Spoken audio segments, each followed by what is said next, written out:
Hi everyone, in front of me I've got MOTOROLA Signature, and let me share with you how to clear credentials on this device.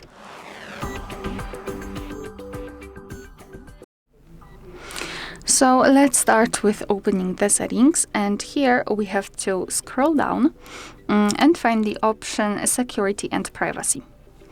Then let's scroll down and go to More Security and Privacy, and scroll down again until we will find the option Encryption and Credentials. Let's tap.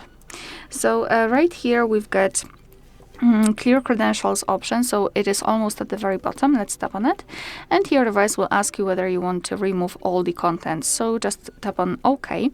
And not only we've got this information, but also this option is inactive, which means that we just successfully removed all saved certificates. If your device will ask you to enter the screen lock, simply do it. It is only for the confirmation of the whole step.